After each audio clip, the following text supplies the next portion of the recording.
So welcome to another video, and today I'm going to be checking out the Steelseries Prime Wireless and giving my thoughts on why I think it's like the EC series from Zowie and why players should be looking at this if you want a wireless EC series Zowie.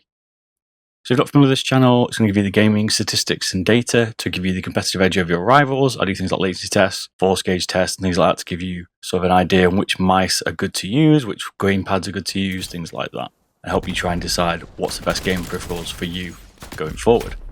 So structure this, we're going to do pros and cons, and I'll give my overall thought on what I think of this. This is my quick review. I'll do a more detailed one later on. For certain mice, this will be one of them. This is just kind of getting out there quickly my initial thoughts, and then when I use it a bit more and do some proper tests, I'll give out my proper review. So the measurements of this are 126mm in length, 63mm wide at the top grip, 42mm high at the back. So these measurements put it between the EC1 and EC2. The EC1 is longer but carries the same weight, and the EC2 is shorter but is slightly lighter. It also puts the grip at 63mm, slightly narrower than the EC1 and slightly wider than the EC2, but the height on the hub are all 42mm, making them all the same height at the back, so it's extremely close to a Zowie EC series. The EC3 is also smaller, so it's not really comparable. If you want to know more about the EC3, go check out my video on it. I'll put a link in the description, as I will do for all of my other videos as well.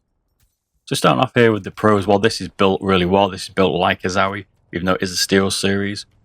Steelseries have done a great job on the build quality here. I can't find any creaks, rattles, squeaks or anything at the moment. It is solid.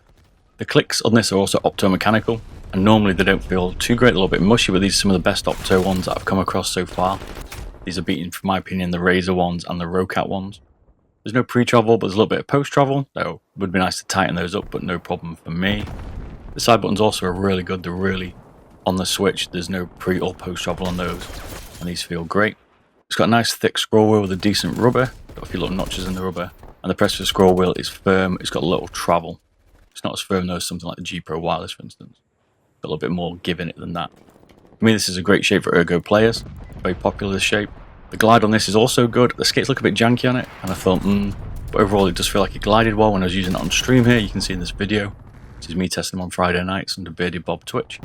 And I go through different mice on that. I tested out the Starlight 12 recently as well. I've also done a review on that, my impressions.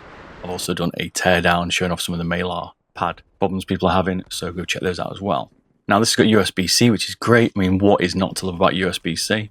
Everyone should be doing this, and Steelseries knocked out the park and provided us with USB-C. So now the cons, well, it's got pointless RGB in the front scroll wheel. They should have taken this out. I don't see the point in it. It should have saved money on R&D.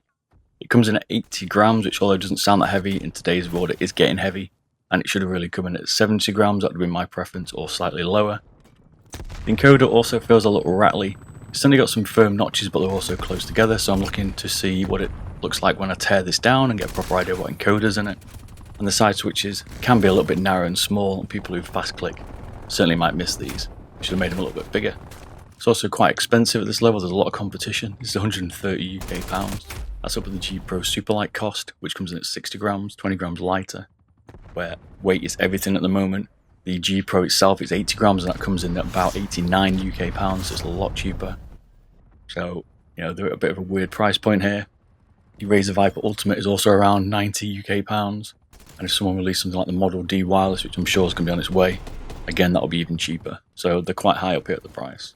If you had to do a blind test of this mouse, you'd certainly think this was a Zowie. You can see Steelseries have taken some inspiration here from Zowie, and also probably listened to what the market wants, an EC series shaped wireless mouse.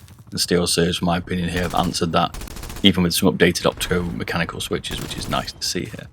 So if you do want a Zowie EC series mouse, this is certainly one to look at. Obviously, you've got to take into account slightly different lengths on the sides and on the front of it, because that could slightly change your grip.